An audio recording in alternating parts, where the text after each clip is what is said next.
What's up? Do, waiting for everyone to go live.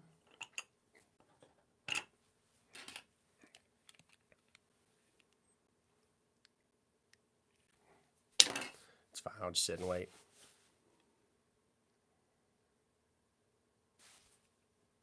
Hello. Happy Tuesday to you. And you, and you, and you.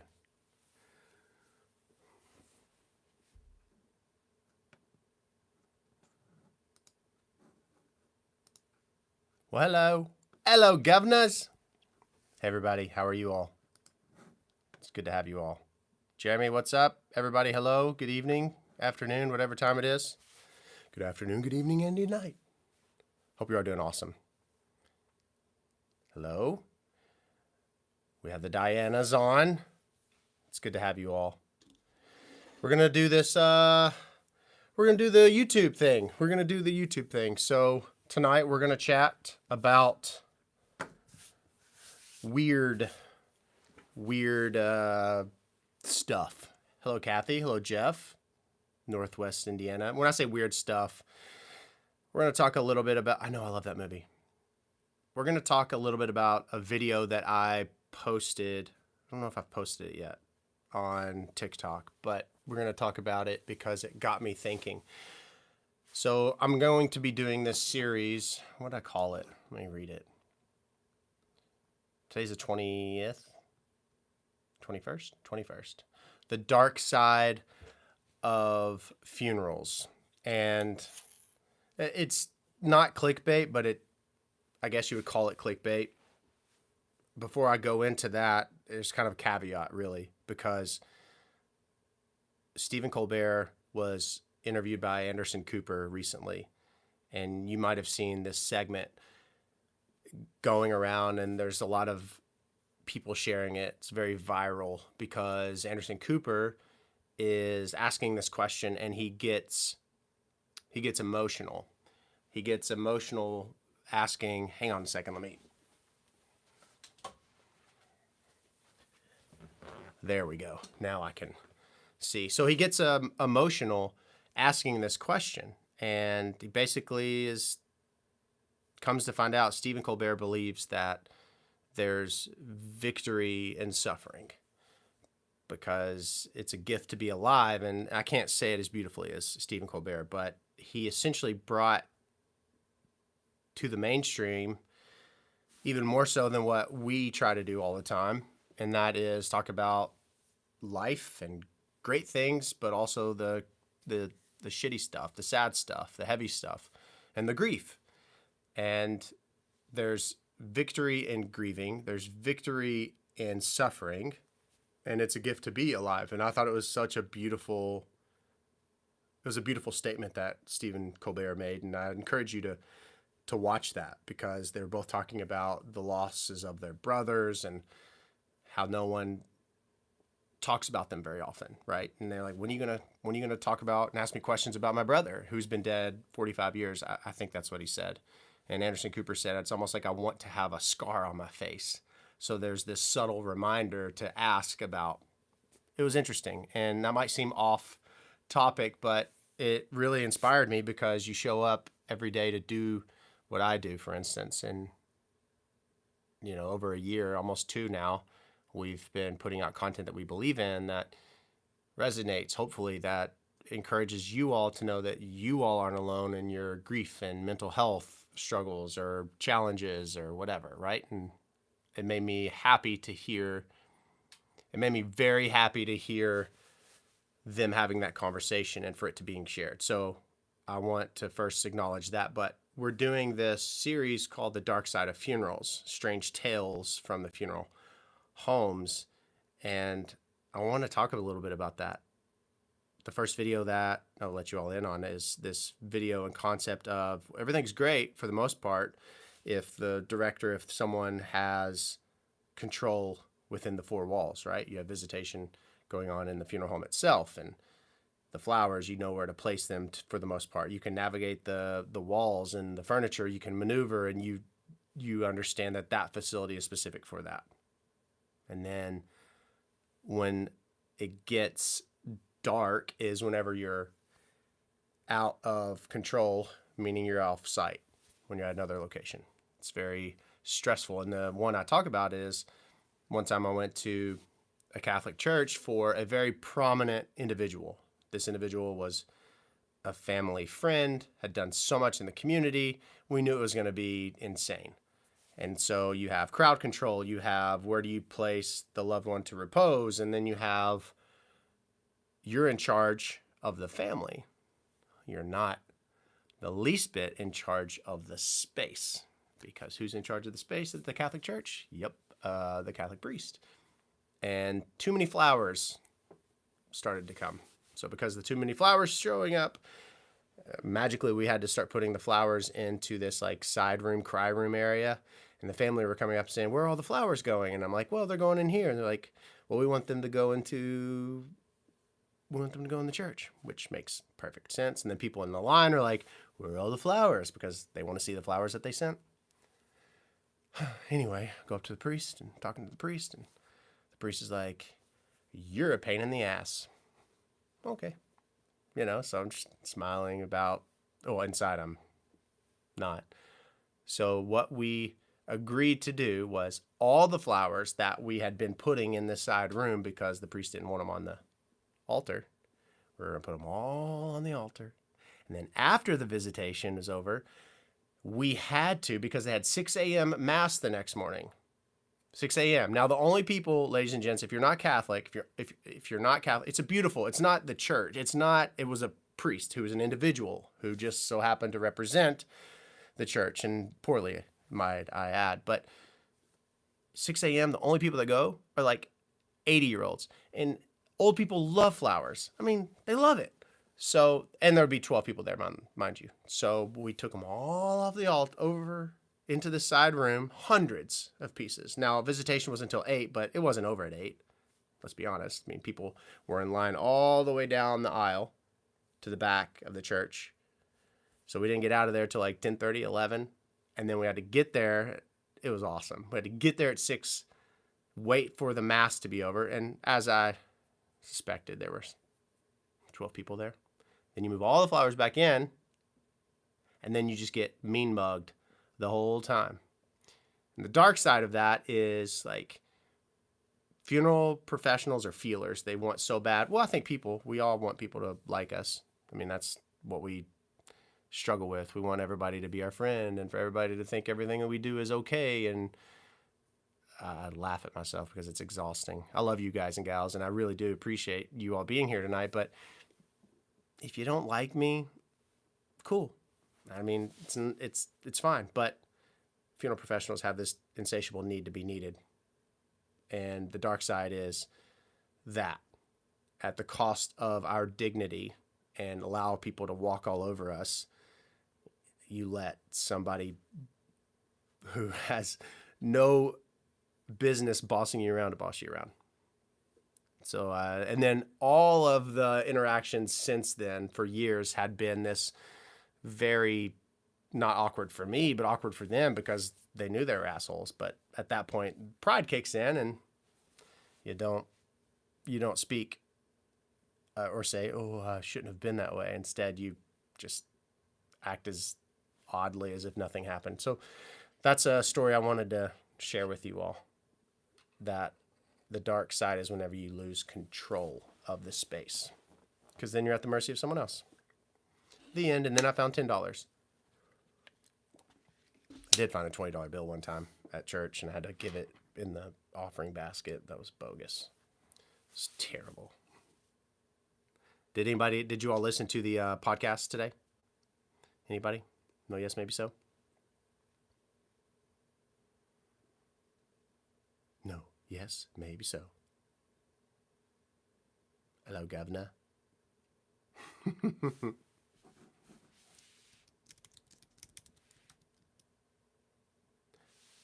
Thank you for listening to it, Joanna. I appreciate it very, very much. I really do. But I wanted to, actually, if I may, I want to go back to the Stephen Colbert and Anderson Cooper's interaction, because think about like the most, well, I appreciate it. I hope you all get a chance to check it out. It's one of those, just, I'm grateful for everything podcasts. I think it's important to speak positive into the world, whether it's to yourself in the morning when you get up and you say 5 positive things about yourself. You need to do that. It's critical, but it sets your tone for the day. And that's what this podcast is. I hope it makes you feel warm and fuzzy inside. But Stephen Colbert and Anderson Cooper, when they're talking about all this, but when you grieve, when you experience loss and sadness and heaviness, the gift is the ability to meet someone where they are, right? To be able to sit with you and to hear your sadness. And maybe you can relate. Maybe you can vividly go back to a moment that's very similar to what you're hearing someone. If anything, it creates a sense of compassion and patience and acceptance in a way that otherwise you wouldn't have, right? And I was thinking about all these movies that we see and that talk about loss and are hopeful, and all these songs and these topics are the same. It's like, how the hell did they create that? They created it because they experienced it. And I believe that's why we're allowed, if you will. I mean, I think we experience heaviness so that we can sit not only in it and get tougher, but to sit with you in it. I think there's something beautiful about that, because we're all a bunch of people trying to get through this thing we call life together. So, Joanna, thank you. I'm very appreciative and grateful and thankful for you. I really am. It means a lot to me. And I will tell you all, I read countless comments. I get tons of messages. I mean, it's email and text and Facebook. I mean, everywhere you get all this positive. You get negative. I always say stay out of the comments, so I don't tend to read too many of the bad stuff. But the good ones, the ones that are screenshot worthy, I screenshot them. I put them in a folder. And today I stumbled upon one that had me all in my feels. I mean, I'm over here tearing up, because this past week, the last few days, if you follow me, not only here, but on all the others, I mean, I try to share behind the scenes stuff, and we're here in the new space. I've got the space over here is 80% done, maybe. But it's been just a disaster. It's just like one bad thing after another. This whole DIY thing, it's like, why did I do that? Labor of love, ladies and gents. But I'm over here dealing with this, painting, hanging, organizing, getting layouts of the sound panels, and making sure that we're treating the walls accordingly. It's been a shitty week. Now I open this text message. If you don't have my number, it's 270-456-4028. Yeah. 270-456-4028. I have to think really hard. And it's this gentleman, his name is Michael. And I tip my hat to Michael because he permitted me to share his son. He started following me on TikTok because he had lost his son. And his son's name is Rhett. And he died last year. And he started following me. He said he felt this sense of connection and comfort and friendship. And he said that he was inspired because of my showing up and being here and continuing. And he said he's seen this growth within me by my showing up, and inspired him to enroll in mortuary school. And he's taking his finals very soon, his first semester. He is a first responder, firefighter, and I was very moved by that. And he said he thanked me for being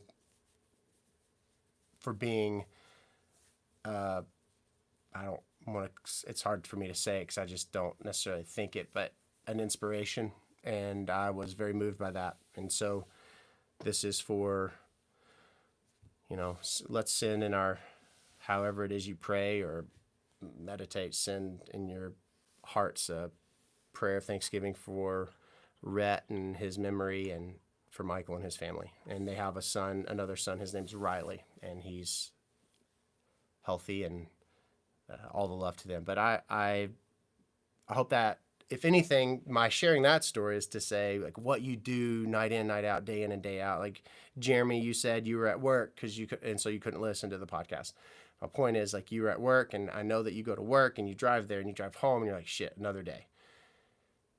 But I hope that your minds are able to reframe a little bit and say, another day, because you have no idea the positive impact that you could possibly make, or the alternative, a negative impact. Maybe you were in a shitty mood, and we all have those days. I mean, I was just sharing about how I had a few. So, but it's amazing that someone turned it around for me, and you could be that for them. It's just a big circle. We're all just trying to make it. That's really it. Anyway, I in every way possible, everything that I share is in genuine love and support and encouragement. No way preachy, because I'm always the first to call myself out whenever I'm tripping and falling. Who's singing? Is that Ja Rule song? I'm tripping or slipping. I'm slipping. Is it slipping, falling, can't get up? I don't remember. Someone help me. Where's Amanda? She's the one that has all the knowledge. I mean, I have a computer here, but I don't feel like Googling. I like having interaction instead. This okay. This sign here is from, oh, that's cool. I don't remember. Custom Neon. They did an amazing job, not only on this, but their customer service was incredible. Like, it was all a great experience. You're welcome, Jeremy. I'm slipping. I'm falling. And you can change the colors, which I do all the time. Ooh, we're at the party. Oh, purple. Is that purple? Sort of. It's blue, purple. It's fine.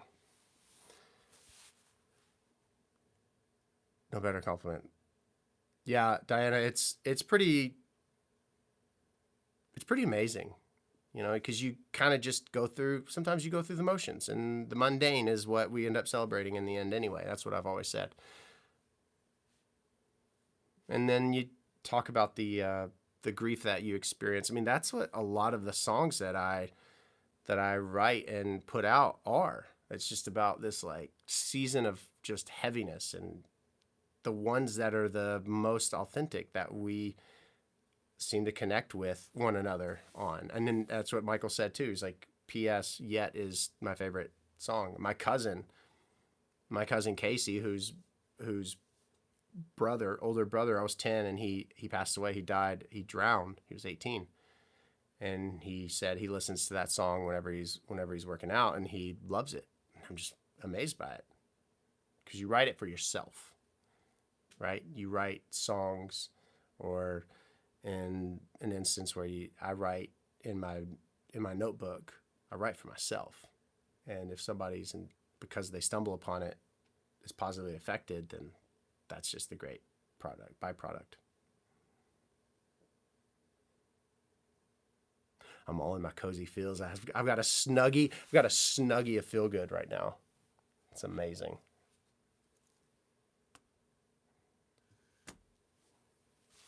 I'm going to, the podcast came out today with your anxious dog.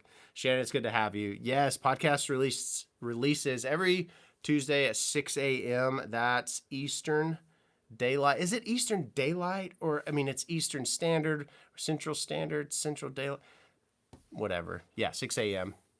every Tuesday morning. And we have had 173 episodes, which is absurd. It's insane. It's a lot. We were doing them twice a week. It's a lot. That's the hardest thing for me to show up and do. And I don't know if you saw that video where I said that. Actually, I said that in the podcast last week. That's what I think I said. Yeah. It's really Eastern Daylight Savings Time. Yeah, but then it's EDST. It's EDT or EST. I don't know, Diana. The hardest thing for me to do, honestly, is show up for the podcast. The podcast is tough for me because it's, I don't know. I can't. I think I sell myself short is why. It's like, well, what am I gonna share today? What am I gonna talk about? Every time it just flows like water. Speaking of water, Larry, Mr. Woods, talk about water cremation. I don't have any knowledge of that. I couldn't speak to it. I wish I could. I don't know of any providers in Kentucky or Indiana that offer it, but I could be wrong. I'm sure it'll be a trend that grows. There was a video I did the other day, and I just got in this rabbit hole of the first cremation commercially. The one that was requested was in the 1800s, and it was in Washington, Pennsylvania, close to Diana's house, like 30 minutes away. And Julius Lemoyne, I don't remember how to say his last name, but performed it. It's pretty interesting. Thank you for saying that, telling me that, Jeremy. Yes, Caitlin has some really good content. I really enjoy watching her. She did a really good video that is on YouTube about I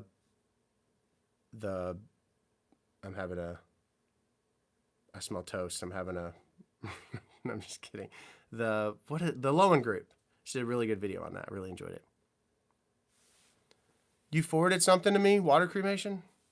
Well, I'll just tell you all right here, I don't like even saying the word overlook, because overlook is like this negative, like you're not picked in dodgeball. If I fail to see, there we go. If I fail, hey Kim, yeah, that's definitely what. If I fail to see what you send me, it's not that I intentionally am like, screw it.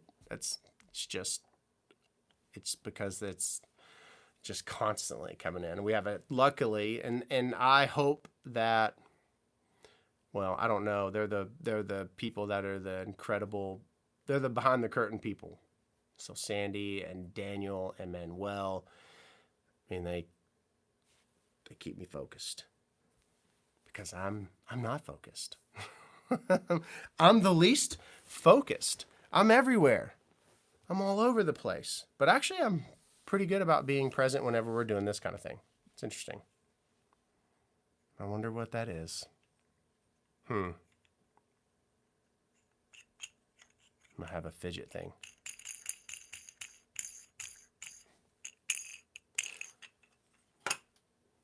There is this really cool platform that I'm able to share all of, like, whether it be equipment or the microphones or outfits, because people are always saying, like, what do you put in your hair? What suits do you wear? What kind of tie do you have on? What shoes do you have? So everything's linked in the channel here and in the channel on all the socials. It's really cool because if you click it, let's say if you shop on Amazon, you don't even have to buy. Like, you click, you start there, and I think after time you get all these really cool deals. I don't know. It follows you around. It's because you have to allow cookies. I don't know. You brought your child at home. Did you ever get the remodel finished? Diana, I did-ish. When I say ish, so we replaced like all the doors, all the windows, the floors, the light fixtures, everything. We replaced everything. And so one of the doors, we took the trim, we salvaged the trim, and it's still hanging on the bike hook in the garage. It hasn't been done yet. It hasn't been put back yet. And then let's see what else is lacking. There is like one small section. It's not big at all for paint that we have to do at the back of the house, but we'll wait till it warms up. And then of course we need to plant some shrubs, but you don't plant any shrubs now, which duh. But yes, to answer your question in the long-winded way, yes, we we pretty much finished it. And I'm proud of it, if I do say so myself. I'm surprised I didn't die of the black lung or something, ripping up all of the carpet and everything else. I just opened my email, which is really funny because it says, now live on your channel, Nathan Morris is live. So is it telling? It told me that I'm live on my own channel. That's stupid. That's awesome.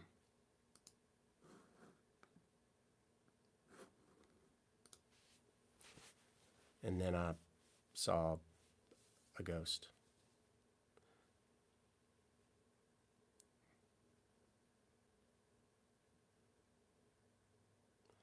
Lawrence Surprise or dead salmon. I'm going to Google it right now.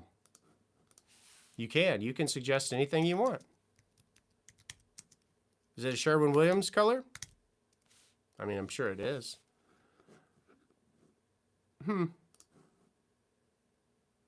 It kind of looks... Is it kind of mauve-y? Mauve? Mauve? Or no? It looks kind of mauve, like a... What? Love it. Dead salmon or... I'm kind of nervous to type in Lawrence Surprise. Okay, it's a color. Ooh, I like that one. That's kind of like... what's that pearl color called? Something pearl. That's a pretty color. Yeah. Perfect. I would go with the Lawrence Surprise over the dead salmon. The dead salmon reminds me of like a lipstick that you would put on a sweet little old lady before you put her in her casket. You place her in her casket. Pearl ivory? Ivory pearl? No, I don't think that's what it's called. One of the people I worked with when I first started in the funeral profession, there was this like very old body lift is what it was. It was silver. It looked like it looked like an old engine lift, to be quite transparent, and you had to go. It was like you're pumping water at a well, and apparently it was the only body lift in the town, my hometown. So all the funeral homes would use it. They would come and load it in their big vehicle to take it to the other locations to lift their loved ones. Mother of Pearl? No, it's not Mother of Pearl. I can't remember what it's called. Painted it in the house. Pearl. Something Pearl. I'll know after. I'll know something Pearl. This is ridiculous.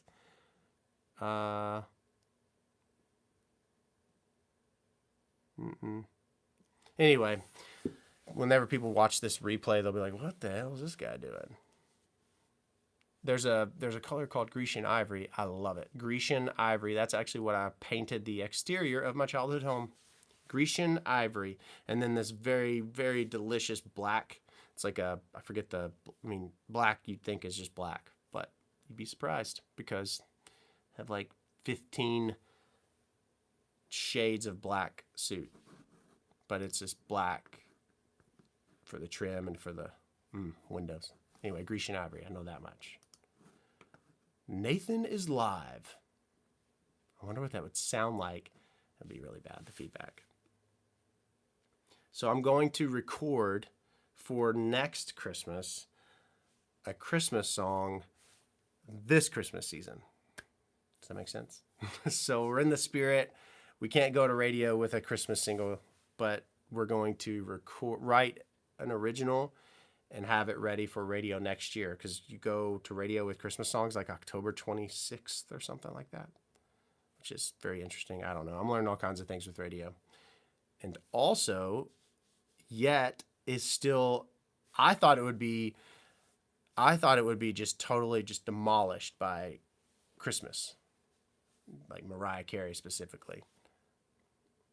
Wait for you to see Sun with your song yet. Please check it out. Larry, I'll check that out. Thank you very much. May his memory be eternal. I appreciate you sharing that, and I hope that song gives you comfort. So the single Yet is still on the charts. I was thinking it would be knocked off by Mariah and Cher and everybody else, but no, it's number 22 at Billboard, and it's holding at 22 at AC Radio, which is insane. So in between, hang on the mistletoe, then you hear Yet. it's like a song about joy and then a song about sad. But obviously, like I said, through grief, through suffering, there's victory. And why are we celebrating the holiday season?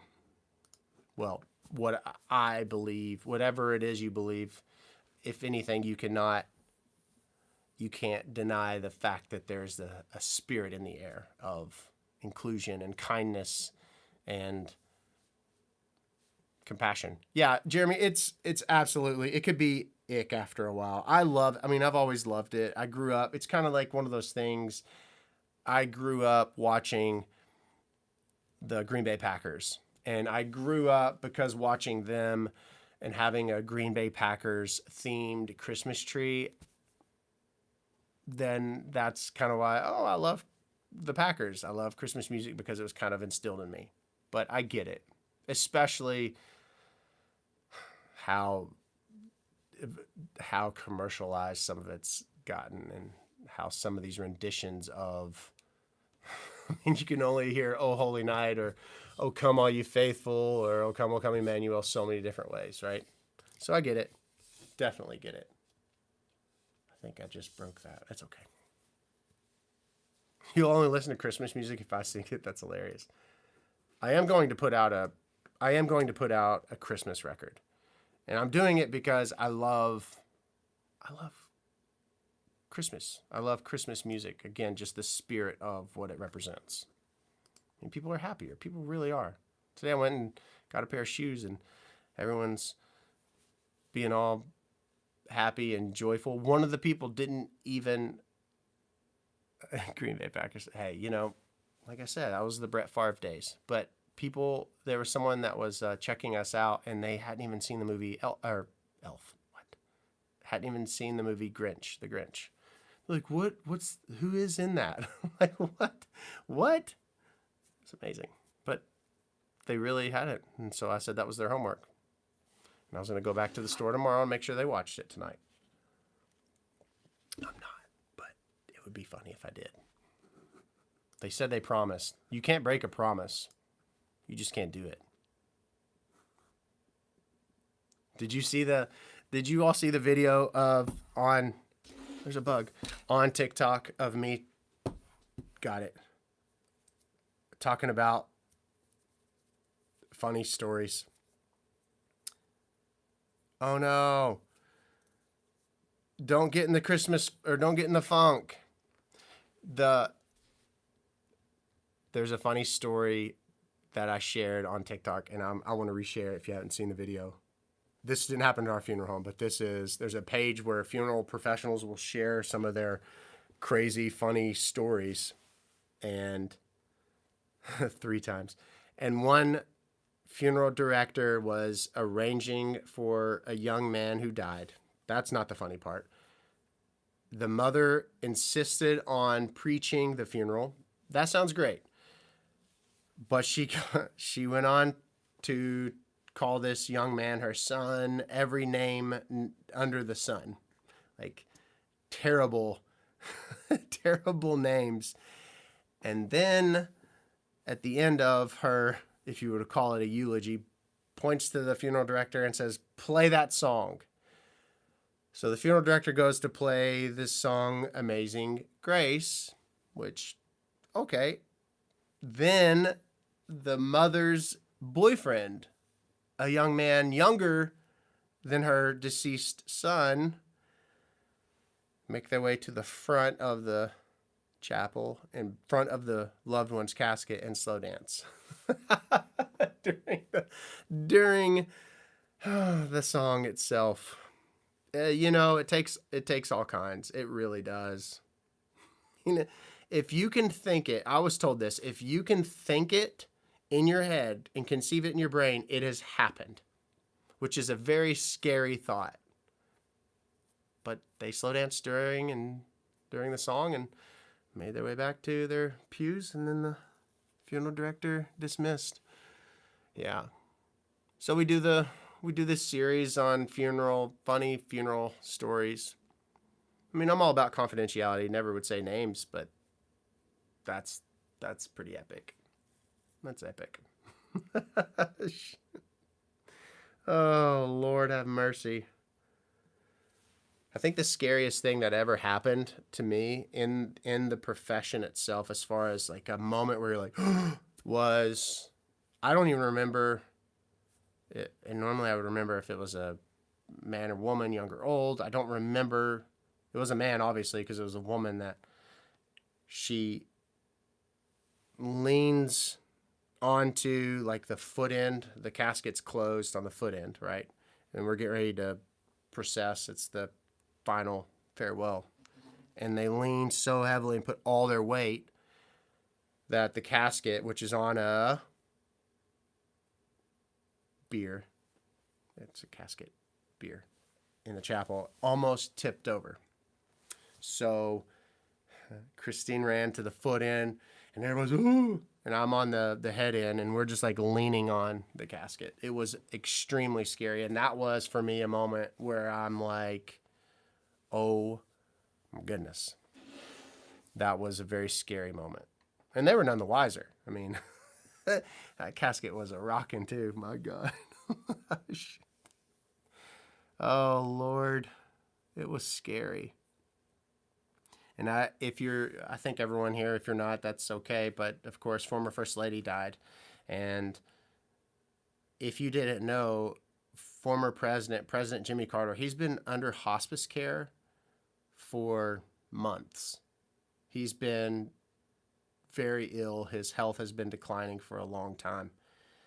And whenever First Lady Carter died first, you're like, wow. I can't imagine, like, when you don't feel well and anything happens to you, it's awful.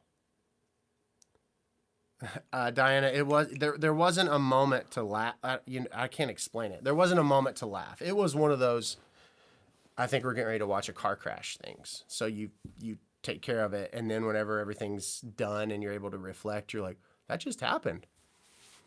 Yeah, whenever you're sick and you're trying to navigate something heavy, and then now an elderly, ailing man who's been with a woman for 70 plus years and she dies. It's very common for these scenarios to have an outcome where, couples will die within a few days of each other. I think the shortest time I've seen is 2 days. And we've seen, 2 weeks, 3 days. I'm sure there's times shorter than that, but that I was personally involved in was that 3-day period. Did I say 3? Was it 3 days? Now I'm confusing myself. There was one that was like 2 weeks. The family was on a cruise. Oh, that reminds me. Would you all, if you, yeah, absolutely. Jeremy, they used to put that on. So death certificates used to have like cause of death, failure to thrive, cease to breathe is in our county. I'm seriously telling you, I've seen that. Cease to breathe. And then you saw myocardial infarction. I was like, what is that? But I learned pretty quickly what that was. If you had an ailing family member, let's say, just for the sake of safety, you had a 98-year-old ailing great-great-grandparent. In this instance, it was an old mother, and the siblings, the children were even old. But all of them were going on a cruise. So they said they died right the night before they were to go on the cruise. This is a true story. And they said, we are going on a not 1-week cruise, but 2-week cruise. Can we have the visitation in 2 weeks? which of course the answer is yes. Would you all be comfortable to be able to do that? I understood. I mean, if you had, there was 8, by the way, just more context. There were 8 people, family members that were going. So it was like this multi-year process to plan it. I think in that instance, there's nothing, I wouldn't say that's not even the right way to say it. Not wrong, but I wouldn't see any reason to not go either. There's nothing you can do by staying back. Nonetheless, what are your all's thoughts on that? Do you think that's something that you would be okay and comfortable doing?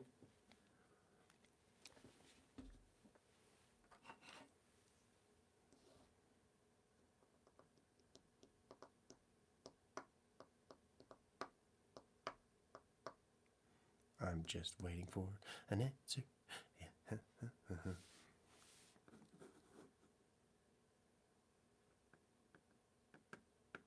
Yay, you got alive. Yay, she's alive. We're asking if someone, I mean, like you said, it's nothing you could help after the point. Yeah, I agree, Jeremy. It's like, what are you going to do? You're going to sit. Let's say you stayed back and the remainder of your family went. You still have to wait for them to get back 2 weeks. So, yeah, I mean, if I was dying and I was 98, I'd say go on the cruise. I'll be here when you get back. I mean, I think you'd be sad too, yeah. The question, Jessica, was I was telling the story about how this family had this loved one that was elderly. So I said, contextually, you have a 98-year-old loved one that dies the night before you go on a very lengthy planned vacation for 2 weeks, a cruise. And because this family did say, can we hold them for 2 weeks and then come back and make arrangements? I said, would you feel comfortable, or I asked, would you feel comfortable doing that? And I said, sure. Which family member? You'd give your ticket to someone else? That's a good, honest answer. That's good. This was their mother, and 2 weeks after the mother died, the father died. But they weren't on a. So, yeah. So they had just gotten back. Mm-hmm. They have a morgue. Yes, they do. Take them with you. I learned that on the Oasis of the Seas. I was at dinner and one of the servers came up and I was like, is there really a morgue on this ship? And he looked at me and he goes, and I said, can I go? He said, I asked, is someone in the morgue? They could not confirm nor deny. I would think that probably every cruise that you go on, more than likely someone does die, because a lot of elderly people go on those. Yeah. It's crazy to think, isn't it? That's very wild to think. And I've talked about how every flight that you're on, there's probably a loved one. Now, if it's a smaller plane, the answer is no. But more than likely, there's someone flying a deceased loved one.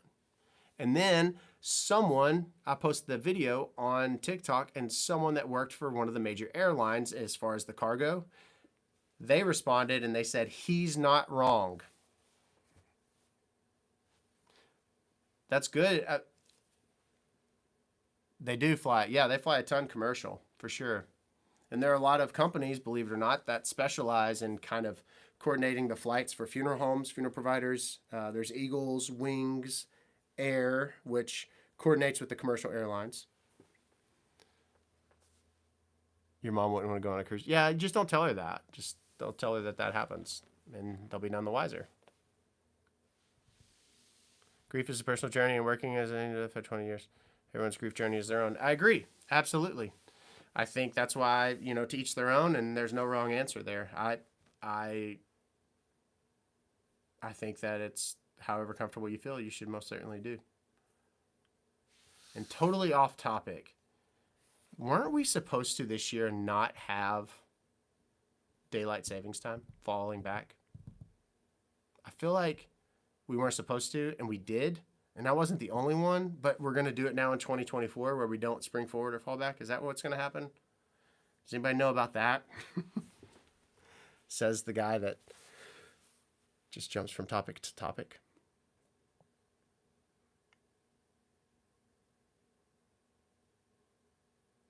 Yeah, I thought the same. Yeah. I I mean, I feel like everyone thought that. Google's right here, but I wanted to ask you all. It's got a weird look for watching the live at the gym. Hello, all of you fellow health conscious people. It's amazing. Fall back, not spring forward. You like fall back because you get a little extra sleep. When do we not celebrate? When do we not recognize daylight savings time? I mean, like, the reason, I don't want to know the reason that some states don't observe it. Anyway, I want to find that out. But I thought for the longest time they talked about it for a hot second. Interesting. I wonder why there are more heart attacks. I do know that after 11 o'clock, around like 11, for some reason I want to say 17, but I do know 11 p.m. is whenever a lot of deaths occur. And deaths on Thursday are more common. And then cold months. These are the months that are going to see an increase, an uptick in death. Who wants to die when it's pretty and sweet and warm outside? Everyone wants to be outside.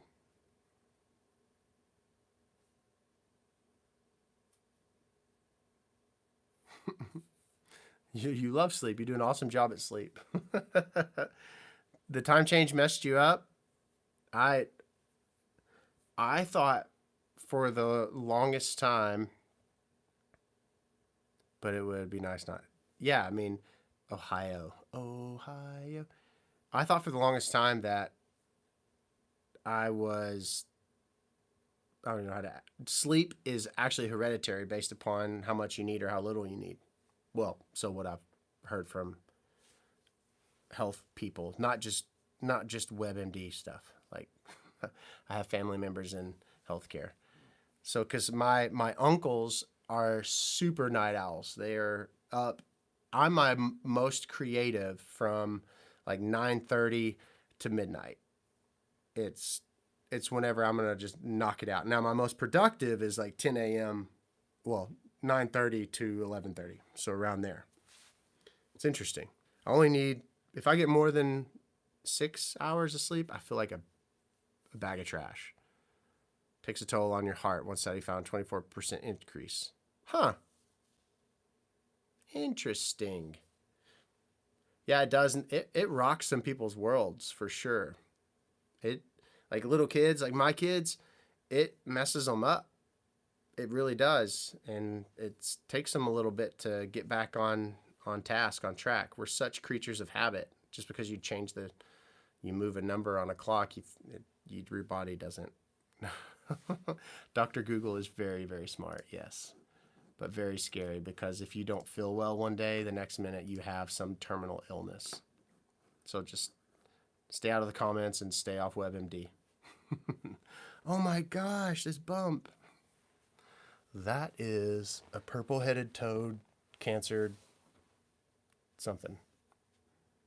It's been nice chatting with you too, Diana, for sure. That's interesting, Shannon. WebMD.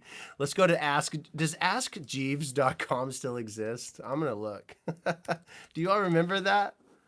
It does. It does. It does.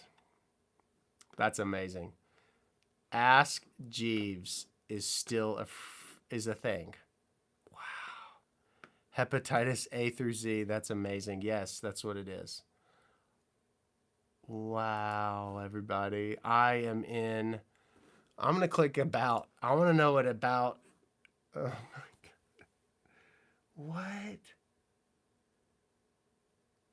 Yeah, listen, Joanna, it's the dumbest ways to cut myself. So, yes, I did. I feel like Jeeves was helpful. I mean, this was also whenever I had 56K modem dial-up internet, so anything was helpful if I didn't have to like turn the page of like a white page, yellow pages, whatever the page is. I think it was helpful because I'm a glass half full kind of guy. I can't believe I'm on this website. That's amazing. It's awesome. I do. I still do have a MySpace page. Speaking of a MySpace page, so someone was like dogging Tom after he sold, and they're like, you're a loser or something. What are you gonna do now? And he said something like, count his $400 million. It's like, yeah, I because I'm that guy. I'm like, what are they up to these days? I forgot what he's doing. He's doing something. He's doing it with like startups and things like that. MySpace. Your MySpace is gone. Let me see if mine's still there. I can't believe this.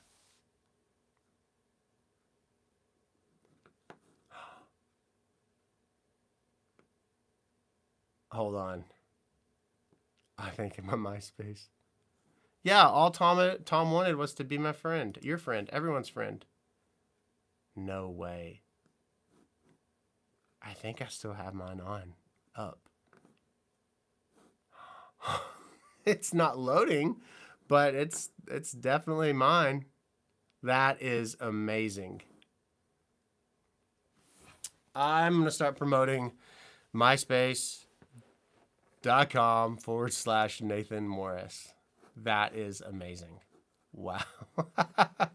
That's awesome. Now, if you all know what Zanga is, that's a good one. Zanga. Zanga was like your public diary or journal, and you made blog posts or entries. It's hilarious. Zanga. Oops. Zanga.com. Sorry, I'm still just really baffled that I have a. So you guys on MySpace? Name that movie. Of course, you're gonna know that movie. Jeremy, I think you and I could probably we could banter back and forth a lot. Zanga, Joanna, it was cool for like a minute. You could go in and it was barely customizable. You could change like colors of your font and your backgrounds, but it was like blog posts and you had people follow you. That's so crazy. It's like it's the Tetris, or it's the what's that game called? Pong? Boop, boop. Is that what it is? Of social media. Yeah. Kim. LimeWire for sure. Napster, LimeWire. What was it? There was a few other ones too. I mean, it's amazing how much we've sounded like an old fucking person. Well, back in my day, damn it, boys, we saw so much. It's been a lot. Atari, yeah, from Atari. The doop, boop, boop. What was that game?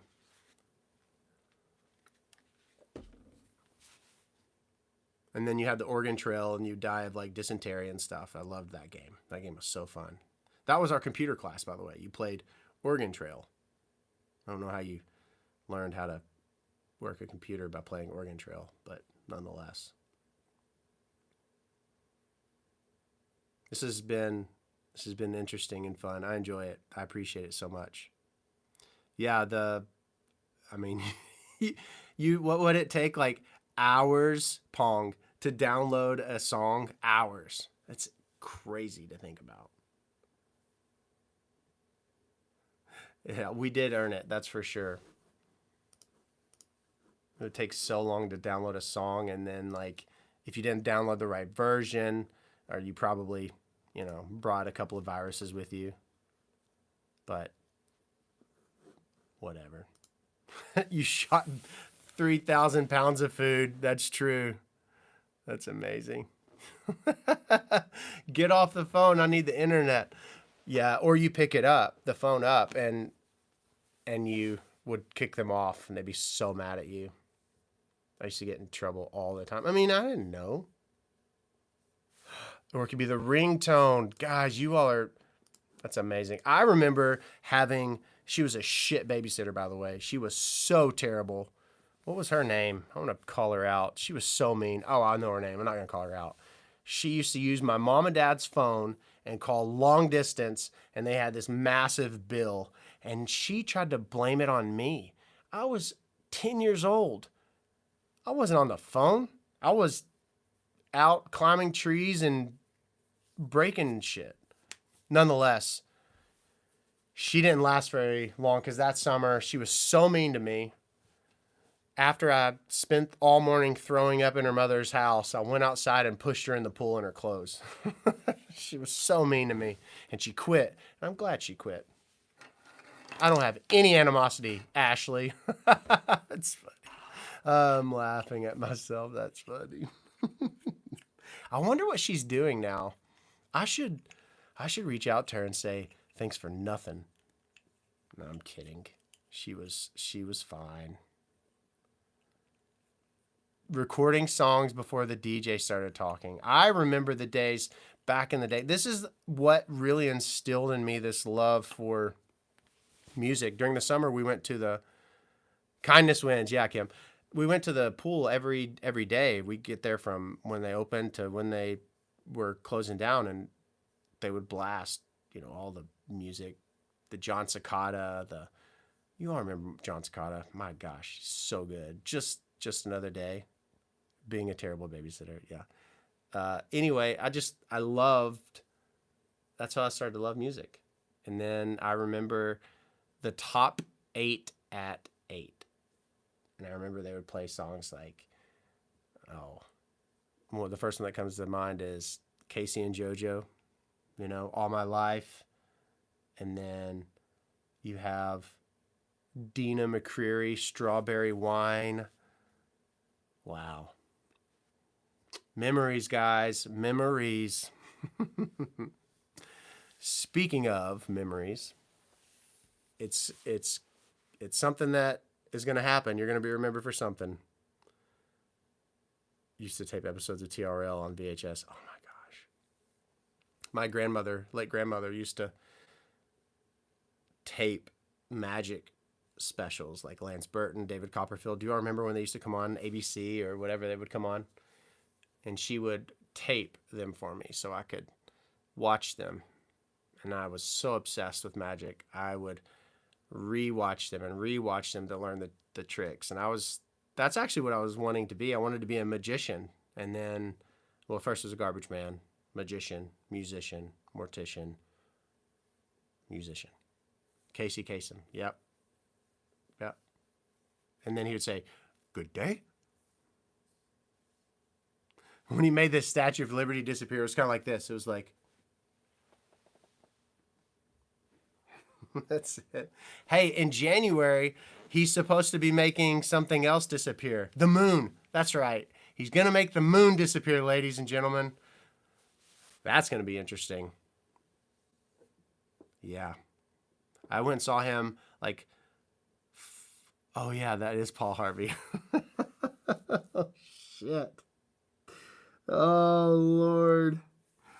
Oh, Lord. Is it Paul Harvey or is it Casey Kasem that did So God Made a Farmer? That's hilarious. That is hilarious. That is hilarious. Paul Harvey. Good day. There we go. Got it. That's awesome. Well, that'll go down in history as one of my more favorite live experiences. That's fun.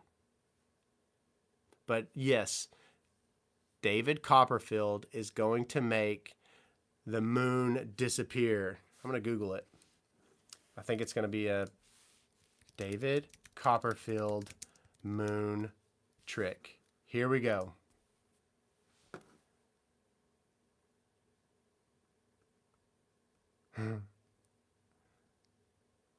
An epic stunt, 30 years in the making. Ooh. Oh, well, that's cool. It's going to support the Save the Children. Don't know how, but Shannon, that's awesome. If you all don't hate each other, I would love to talk to him. Or maybe it's too weird, but maybe you could tell me how to reach out to him, and I would love to.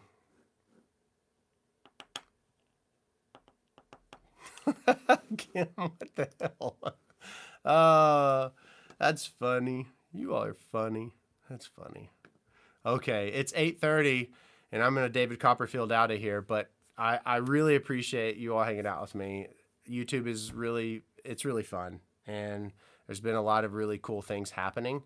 People want to see the content that we're putting out here, and it's different from is on TikTok, and what's different is on Instagram. And it's like, I hope that you feel what we're bringing, what I'm bringing is thought-provoking. And I appreciate you all so much. And I'm going to study this moon disappearance. And Shannon, tell your friend, your old boyfriend, ooh, I could do it. Oh, that kind of looks real. I'll end on that. I appreciate and love each and every single one of you. Happy Thanksgiving from my heart of hearts. I appreciate you so much. I hope you feel a sense of joy and peace and comfort and blessings. And I'm going to lift you up in prayer. Thank you for everything that you